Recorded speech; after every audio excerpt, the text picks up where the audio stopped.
Samson yang kita kenal sebenarnya diambil dari hikayat Nabi yang bernama Sham'un al-Ghazi, salah seorang nabi dalam Islam yang pernah dikisahkan oleh Nabi Muhammad SAW dan lekat dengan asal-muasal Lailatul Qadar. Samson atau Sham'un al-Ghazi adalah salah satu nabi yang diutus untuk kaum Bani Israel. Kisah Nabi Samson atau Nabi Sham'un al-Ghazi sendiri merupakan kisah-kisah Israiliyat.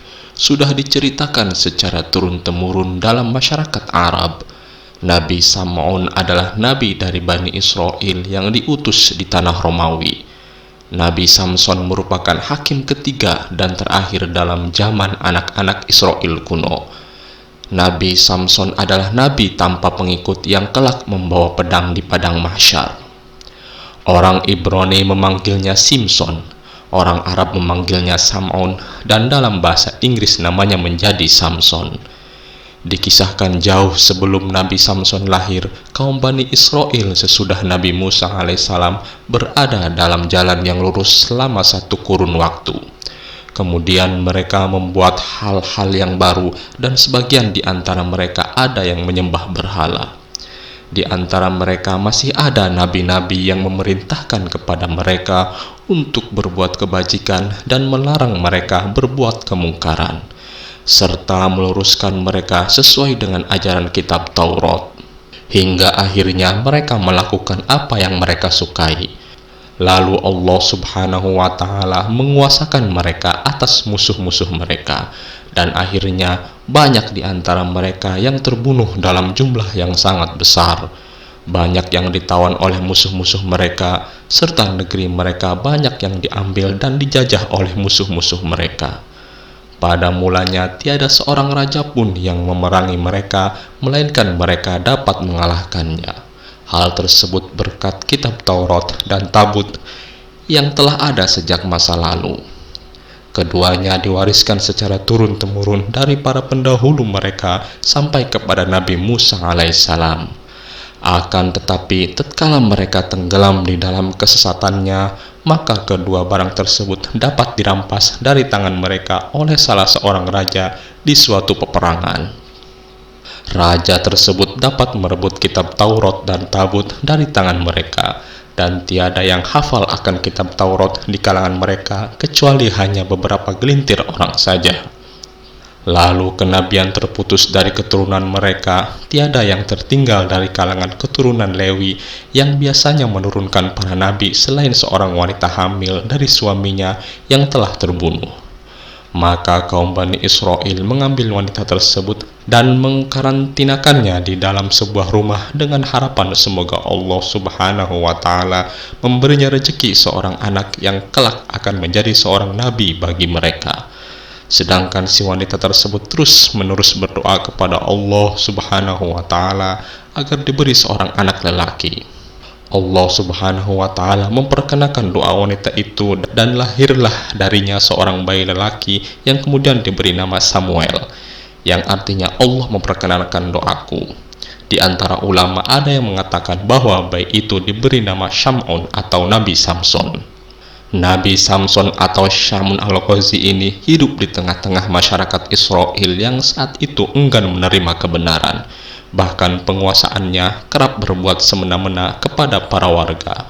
Kedua orang tua Samson pun berdoa kepada Allah Subhanahu wa Ta'ala agar kelak diberi seorang anak yang kelak akan berguna dan menolong kaum Israel dari kezaliman dan kesombongan para raja atau penguasa.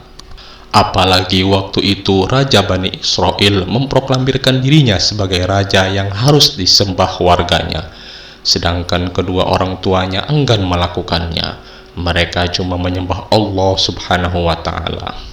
Allah pun mengabulkan permohonan mereka. Akhirnya lahir bayi yang dinamakan Sham'un atau Nabi Samson. Nabi Samson pun lahir dan tumbuh menjadi sosok cerdas dan kuat.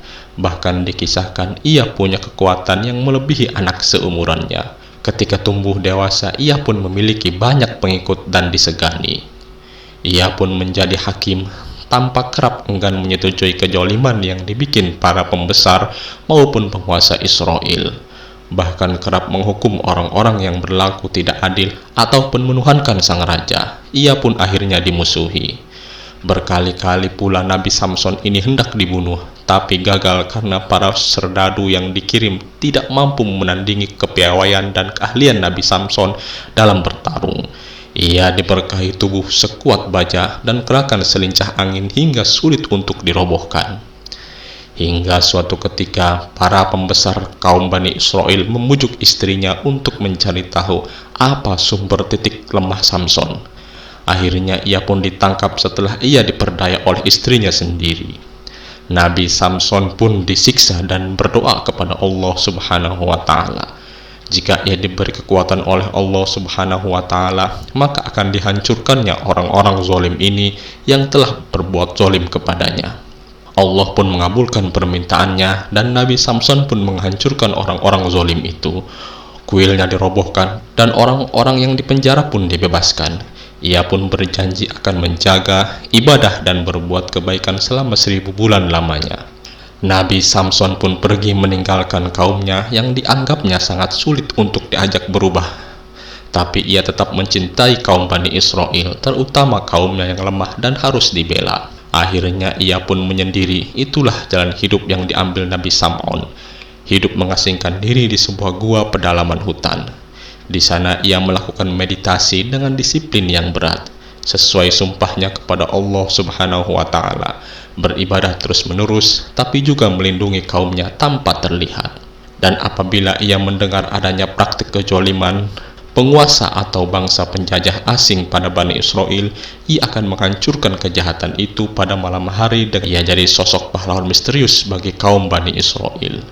Ia pun memilih menjaga kaumnya sendirian dan tidak ada yang tahu, hingga ia pun dikisahkan tidak punya pengikut hingga wafat. Satu riwayat lain mengatakan bahwa Nabi Sam'un atau Nabi Samson sanggup beribadah selama 1000 bulan yang diisi dengan salat malam dan siangnya berpuasa. Selama 1000 bulan ia menjadi pembela agama tauhid yang berperang melawan musuh Allah Subhanahu wa Ta'ala hanya berbekalkan tulang rahang unta. Ketangguhan dan keperkasaan Nabi Samson dipergunakan untuk menentang penguasa Islam atau penguasa kaum kafirin saat itu, yakni Raja Israel. Akhirnya sang Raja Israel mencari jalan untuk menundukkan Nabi Samson. Berbagai upaya pun dilakukan olehnya, sehingga akhirnya atas nasihat para penasehatnya diumumkanlah, barang siapa yang dapat menangkap Nabi Samson akan mendapat hadiah emas dan permata yang berlimpah. Singkat cerita, istri Nabi Samson pun yang tergiur imbalan dari Raja Israel membantu percobaan pembunuhan terhadap Nabi Samson sendiri. Karena sayangnya dan cintanya kepada istrinya, Nabi Samson pernah berkata, "Jika kau ingin mendapatkanku dalam keadaan tak berdaya, maka ikatlah aku dengan potongan rambutku." Nabi Samson pun diikat oleh istrinya tatkala ia tidur, lalu dibawa ke hadapan sang raja. Apa daya, Nabi Samson yang diberi anugerah kekuatan besar oleh Allah Subhanahu wa Ta'ala bisa mengatasinya dengan baik. Tali pun ia putus dengan mudah, begitupun dengan percobaan kedua yang dilakukan sang raja. Ikatan tali yang lebih kuat masih mampu diputuskannya. Waktu berselang, Nabi Samson, wali Allah dengan rambut panjang yang disebut mencapai tanah itu, kehilangan kekuatannya. Mendengar kejadian itu, kafir langsung mendatangi kediamannya dan menyerang Nabi Samson untuk menyiksanya hingga mati. Nabi Samson yang masih dalam keadaan terikat itu lalu dibawa ke hadapan sang raja. Siksaan terus didapati Nabi Samson, bahkan kedua matanya dibutakan. Beberapa bagian tubuh dipotong-potong dan dipertontonkan kepada masyarakat. Diperlakukan demikian, Nabi Samson berdoa kepada Allah Subhanahu wa Ta'ala. Ia berdoa kepada Allah Subhanahu wa Ta'ala dan bertaubat, kemudian memohon pertolongan atas kebesaran Allah Subhanahu wa Ta'ala. Doa Nabi Samson dikabulkan dan istana raja bersama seluruh masyarakatnya hancur beserta istri dan para kerabat yang mengkhianatinya. Kemudian Nabi Samson bersumpah kepada Allah Subhanahu wa Ta'ala akan menebus semua dosa-dosanya dengan berjuang menumpas semua kebatilan dan kekufuran yang lamanya 1000 bulan tanpa henti. Dikisahkan oleh Ibnu Katsir dalam Qisasul Anbiya atau kisah para nabi, suatu ketika Nabi Muhammad SAW mengisahkan sosok ini ketika para sahabat berkumpul. Beliau pun mengisahkan kepada para sahabat tentang sosok seorang di padang mahsyar kelak, seorang nabi dengan kekuatan besar dan memiliki kebaikan setara lebih dari 1000 bulan. Sosok itu adalah Nabi Syam'un al-Ghazi. Tapi ketika kelak di padang mahsyar, ia sendirian dan tidak punya pengikut, tapi ia berada di surga. Bagaimana cara bisa berbuat kebaikan seperti Syam'un al-Ghazi? Tanya para sahabat. Lantas malaikat Jibril pun datang dan memberitahu kepada Nabi Muhammad SAW, umat beliau nantinya bisa juga mendapatkan hal tersebut dengan ibadah di malam Lailatul Qadar, ibadah dengan pahala setara 1000 bulan, seperti kisah Nabi Samson atau Syam'un al-Ghazi. Rasulullah SAW bersabda bahwa kelak pada hari akhir, ketika seluruh umat manusia dikumpulkan di padang mahsyar, semua nabi dan rasul berkumpul bersama umatnya masing-masing untuk masuk ke dalam surga. Namun di antara nabi dan rasul Allah Subhanahu wa taala, ada seorang nabi yang tidak memiliki satupun pengikut. Ada salah seorang nabi yang membawa pedang yang tidak mempunyai pengikut satupun masuk ke dalam surga. Ia adalah Nabi Samson alaihissalam, kata Rasulullah SAW. Itulah tadi sejarah singkat mengenai Nabi Samson. Semoga bermanfaat. Assalamualaikum warahmatullahi wabarakatuh.